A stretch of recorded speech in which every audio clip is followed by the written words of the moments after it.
I'm Dr. Mills. I'm a chiropractor here in Katanning, and some of you here this evening are patients that I get the pleasure to take care of on a regular basis.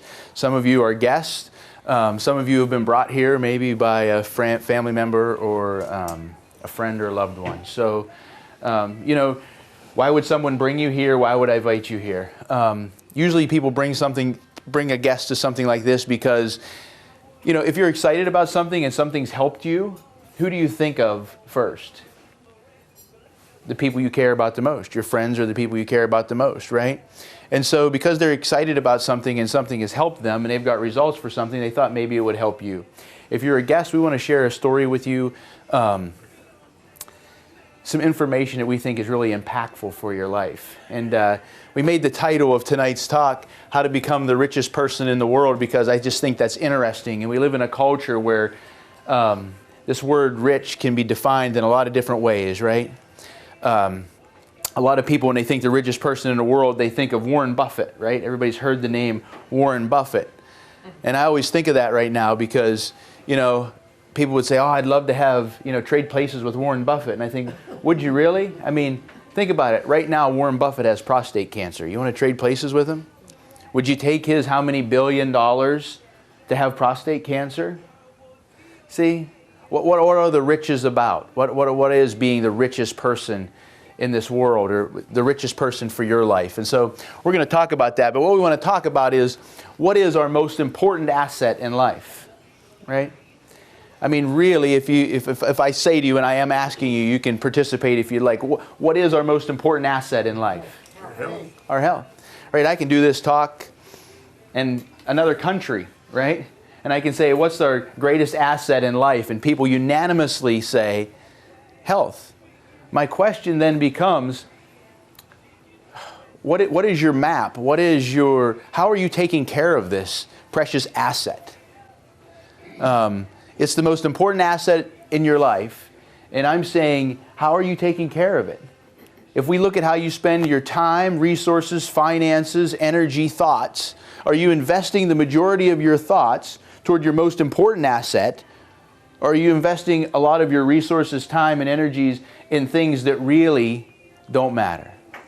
I read a quote recently that said, our greatest fear in life is not failure.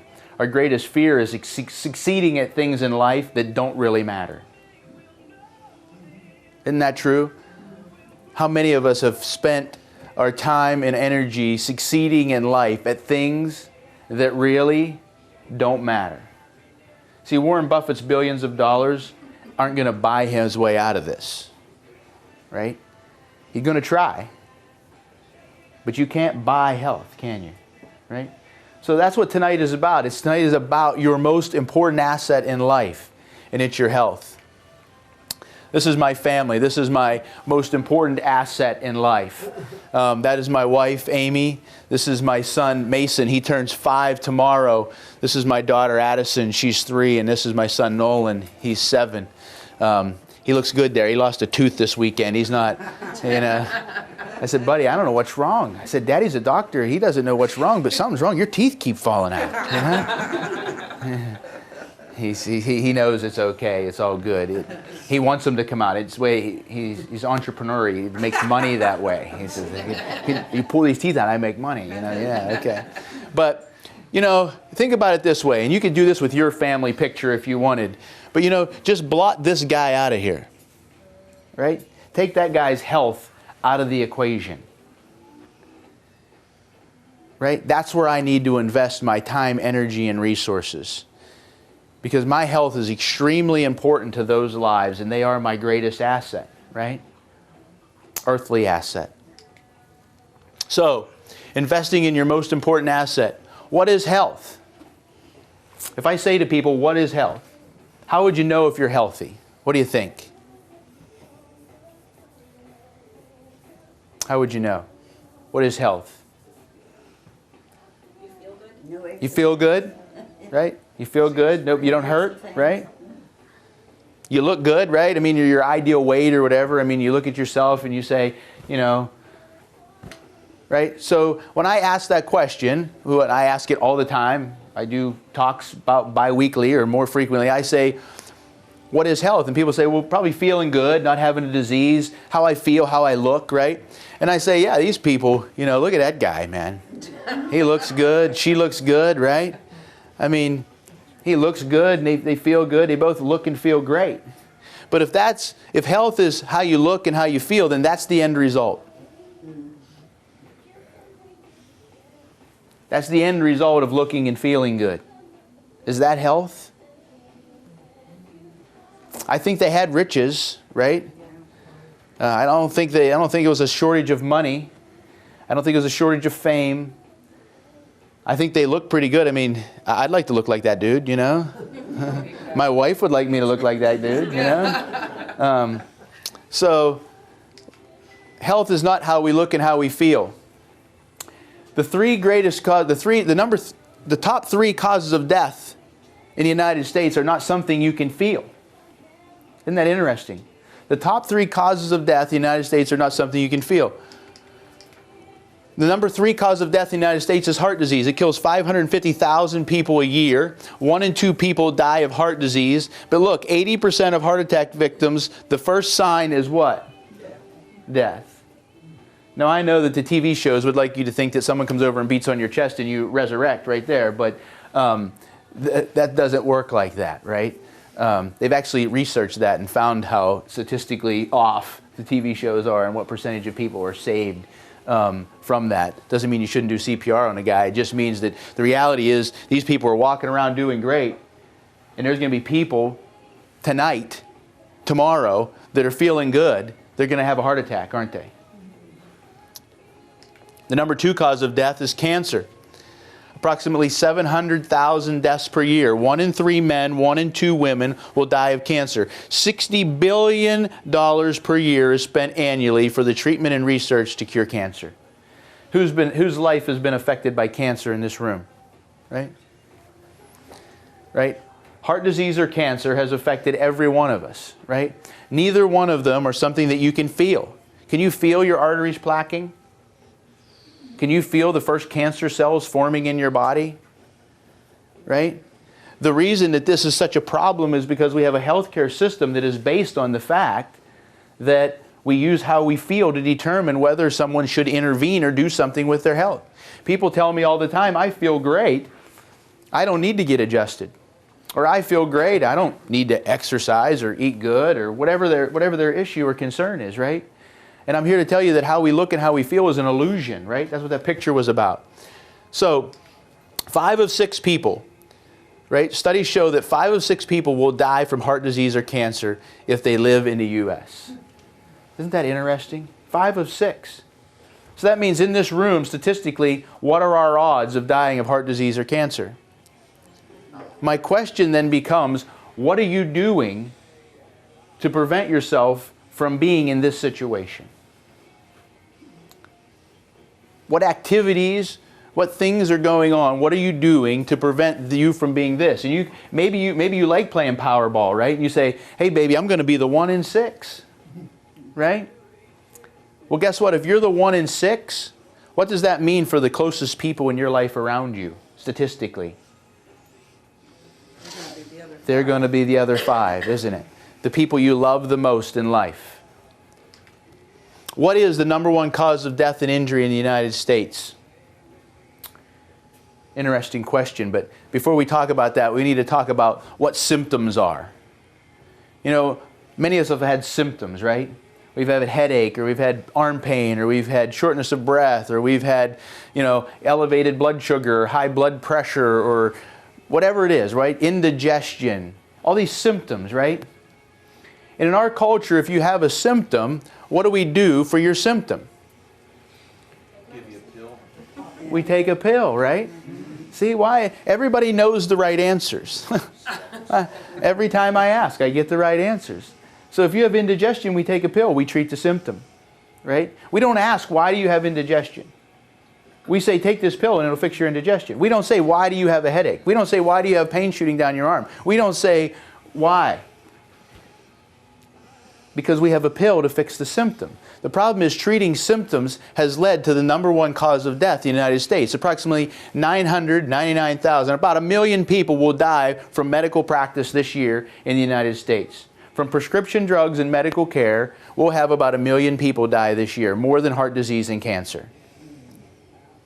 Not because the people in the system are bad, they're not. Not because they're evil, they're not. Because we have a system based around the fact that we don't correct people's health. We treat people's symptoms. And when you treat symptoms, you don't restore health. Because I made your headache go away with a pill does not mean that I corrected the cause of you having a headache. Because I lowered your cholesterol with a pill does not mean I addressed the cause of why your cholesterol is high. Because I gave you a pill that lowered your blood pressure doesn't mean that I corrected the problem that's causing you to have high blood pressure. Right? The people that are dying of heart attacks and strokes are not the people that are not going to their doctor. The people that are dying of heart attacks and strokes, go check their paperwork. They're on all the pills. And if they worked, guess what? They shouldn't have died of the heart attack or the stroke. I wrote an article recently, maybe you read it. It says, none of us are getting out alive. I got that part. You see what I'm saying? I'm not delusional. I don't think that we're going to do something and make you live forever. Okay? But the reality is, what do you want the quality of life on this earth to be like? What do you want it to be like? My oldest patient right now that I take care of on a regular basis is 95. And you know what? She wants to feel good. Right? People say silly things to me sometimes like, well, who cares when I'm that old? Well, you know what? She's that old and she cares. Right? Or they'll say, you got to die of something. Yeah, you do. But being miserable along the way isn't what you want. Right? They're foolish things. They're just thoughts that people really haven't thought through. And I'm not picking on those people. And I may have said those things myself when I was younger. Right? But it was just because I really didn't have a perspective and an understanding of my most important asset in life, which is my health. Without that, what good is the things that I enjoy if I can't do them? 1 million people will die from, unfortunately, our healthcare system because we treat symptoms and don't correct causes, right? 700,000 people are going to die of cancer, 550,000 deaths for heart disease. We have to say, what am I doing to not be a statistic, right? What does that mean, though, if you think about that? That means if you're taking pills on a regular basis, you're participating in the #1 cause of death. Does that make sense? Right? So, what is all this going to cost? Because I like thinking of that concept, and the reason I chose the name of the talk as the richest person in the world is because a lot of people think that their greatest asset is going to be their wealth, don't they? I'm here to tell you, without your health, you won't have any wealth, right? Let me read these to you. I'm not reading these to you because I don't think you can read. I just think it's powerful sometimes to read actual quotes so that you understand that this is not my opinion. A recent study reports that a 65-year-old couple retiring in 2012 would need about $240,000 in today's dollars to cover medical expenses through their retirement. That's from CBS News. This number is increasing by 4% annually, which means in 15 years, the total will be over $415,000 you will need in an account to take care of you and your spouse. And listen, these aren't uninsured. These are insured. These are people that their co-pays or their 20% got out of control or they became unable to work because of their illness because they didn't nurture their #1 asset. Bankruptcy due to medical bills increased by 50% in a 6-year period from 46% in 2001 to 62% in 2007. And most of those who filed for bankruptcy were middle-class, well-educated homeowners, according to a report that will be published in the August issue of the American Journal of Medicine. Interesting. And this is in quotes because this is not me saying this, right? I'm not paraphrasing. Unless you're a Warren Buffett or a Bill Gates, you're one illness away from financial ruin in this country, says lead author Steffi Woolhandler, MD of Harvard Medical School in Cambridge, Massachusetts. If an illness is long enough and expensive enough, private insurance offers very little protection against medical bankruptcy, and that's the major finding in our study. That was actually the predominant problem in the patients in our study. 78% of them had health insurance, but many of them were bankrupt anyways because there were gaps in their coverage like co-pays and deductibles and uncovered services. Other people had private insurance but got so sick they lost their jobs and lost their insurance. 62% of bankruptcies in this country are due to a health issue. I'm saying this to you because I hear people all the time that tell me that they think that they're saving money by not taking care of their health. That they somehow think that taking care of their health today is wasting money if they don't have a symptom or a disease. Well, I don't have a disease. I feel good. I don't necessarily need to go take care of my health. My answer to that is, according to this research, you're going to pay. You're either going to pay now to take care of your health, or you're going to be forced to pay everything that you've worked your entire life for to try to recover something that it's probably too late to recover. Isn't that interesting, right? People always don't have the time or the money to take care of their health. You will have to make time, and you will have to surrender your money if you don't nurture your health now. And isn't it sad that we've literally created a healthcare system that is so expensive that you can't afford it? What value is a healthcare system that is so expensive that you can't afford it? Right? Is that not what we have created? Is health really that complicated, guys? Really? I mean, honestly. But the reality is that the days of your insurance paying for everything for forever are over. They're gone. They don't exist anymore. You would be much wiser to spend some money now to nurture and take care of your most prized asset than you would to have your wealth stripped from you against your will later in life. This is from the Medicare guidelines. I got this from Medicare. You can go check me on this. Chapter 15, section 30, .5.b, all right? So look it up. And this is what it says. Under the Medicare program, chiropractic maintenance therapy is not considered to be medically reasonable or necessary, and it is therefore not payable. Maintenance therapy is defined as a treatment plan that seeks to prevent disease, promote health, and prolong and enhance the quality of life, or a therapy that is performed to maintain or prevent deterioration of a chronic condition. Well, who wants that? I do. Who wants insurance that would help prevent disease? Who wants insurance that would help promote health? Who wants insurance that would help prolong and enhance the quality of their life, right? Who wants, if you do have a chronic condition, who wants health insurance to maintain and prevent deterioration of chronic condition, right? That's Medicare. That's our, you got to go on this program at 65 healthcare, guys, right? They're not here to keep you well, right? They're not here to take care of your health. It's our responsibility. We have to look in the mirror and say, that guy looking back at me is either going to take care of this vessel or it's not going to get taken care of. So what is health? If we look at the World Health Organization, it uses Dorland Medical's dictionary as its definition. It says a state of optimum physical, mental, and social well-being, not merely the absence of disease or infirmity. It says a state of optimum, physical, my body, mental, my mind, and literally socially, how I interact with other human beings. But look what it says. And it's not merely the absence of a disease. Right? So you can't say, well, I don't have a disease, therefore I must be healthy. They're saying, no, that's not true. We don't want you to be deceived. Just because you don't have a disease doesn't mean you're healthy. So what is health? Health is function. If every cell in my body is functioning at 100% all the time, am I healthy? Yeah. Does that feel good? Maybe not all the time. If I eat some food that's not prepared properly, I might feel pretty rotten a few hours later. But that throwing up and diarrhea and fever and sweating isn't bad. It's exactly what needs to happen to get that poison out of my body so I can heal and get better. But yet we live in a culture that would say, take something to stop the vomiting, take something to stop the diarrhea and suppress the fever. How logical is that? And we would call it good health care and good practice if it made you feel better. Well, it held poisons in your body that are killing you. Right?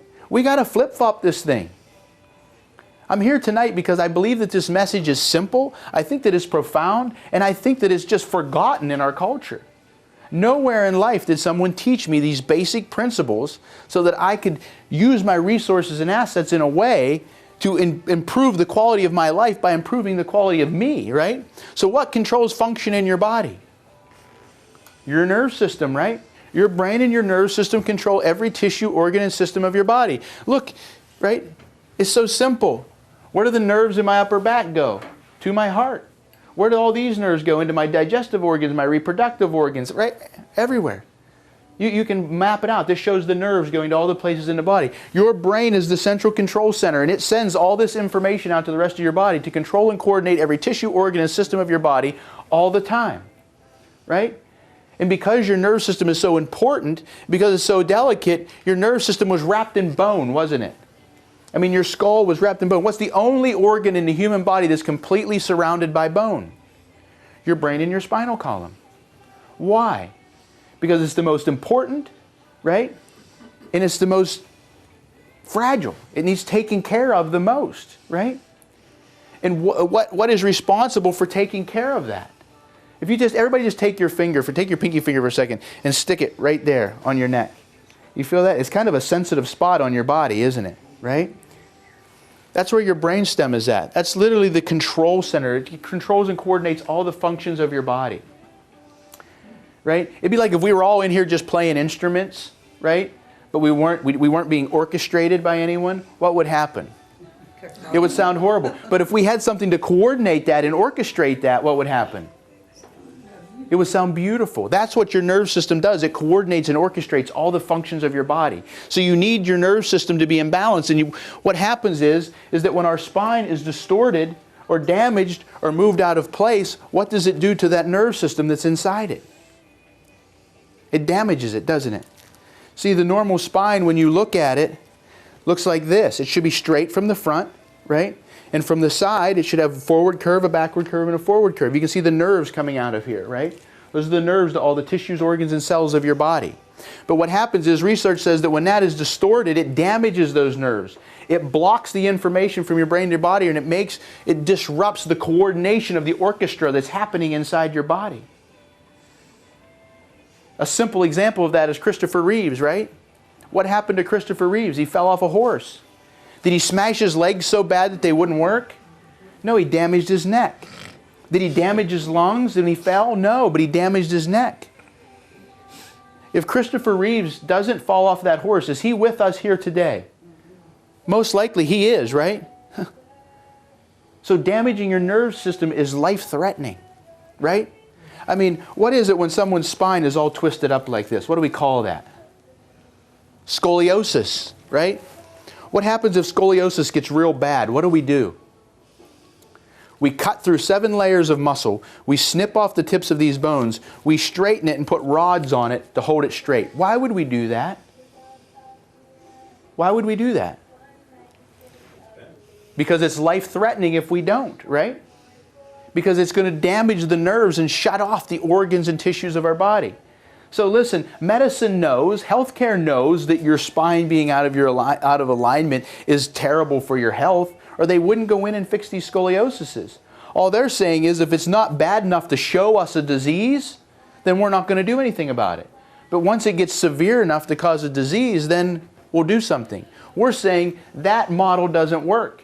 That's the model that's costing us to go bankrupt, waiting for people to have problems. Why wouldn't we check the body for misalignments and correct them sooner, right? The research says as simple as a few degrees of angulation in the spine is enough to cause damage and interference to the nerves. Well, what happens if you cause damage or interference to the nerve, to your kidney, to your livers, to your intestines? We don't think of it that way, right? But yet we think, if I had a distorted spine or a damaged spine, I would feel it. Do you feel your arteries clogging right now? Do you feel those first cancer cells forming? Well, why not? Shouldn't you feel that? Right? Just because you can't feel the first signs and symptoms of a problem doesn't mean it doesn't exist. Oh yeah, leave the misalignment, the subluxation in your spine for 30 or 40 years, you'll feel it. Your discs will be herniated, they'll be deteriorating, you'll have arthritis building up, you'll have entrapment of nerves. And then what? Then we want the miracle cure? Guys, nurture your most important asset now, right? take care of your spine and nerve system now. Right? Now is the time to do it. Now is the time to take care of your health. Now is the time to do what you know is right. Increased thoracic hump and loss of cervical arc and mortality. People that lost their cervical curve and had a hump in their back had up to a 15-year decrease in lifespan. If any condition had an up to 15-year decreased lifespan, would we all know about it? Wouldn't we be doing something about it? So why are we neglecting the lifeline of our body, our brain and our nerve system and our spine? How do we get health? Make it or buy it? If you could make it or buy it, they would have bought it. Right? Warren Buffett's got prostate cancer. Steve Jobs isn't here. Right? Billions of dollars didn't stand in the way. If there was a drug, they could own it. If there was a surgery, they could buy it. Right? How do we get healthy? We are born with health, guys. That is my message to you. You lack nothing. You were born with innate intelligence, an inborn intelligence to control and coordinate every tissue, organ, and cell of your body. And that will function properly unless we interfere with it. Does that make sense? It's not that you lack something to be healthy. That's what we've been taught, right? What percentage of health conditions are genetic? 4. At the highest level, 4% of health conditions are genetic, right? That's what the greatest genetic research tells us. If there was a 4% chance of rain, would you carry an umbrella?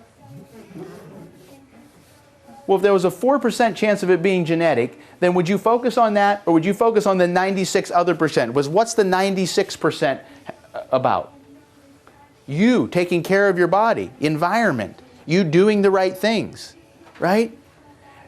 Lack of health is due to interference to your body's proper functioning mechanisms.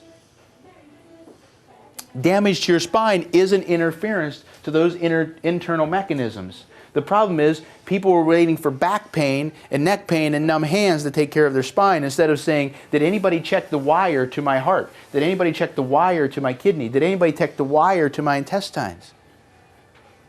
Guys, we see miracles happen every single day. Every single day, miracles happen. Not because I'm great, but because your body is abundantly great and miraculous. And if you remove interference to your nerve system by correcting the alignment of your spine, you can restore that health and balance back into your body.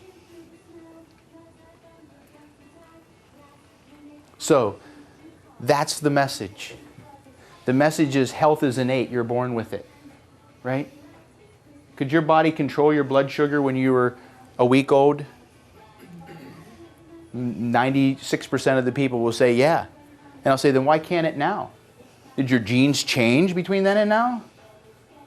Or did your environment interfere with the proper functioning of your body? I hope this information was a gift to you tonight, because that's my intent, right?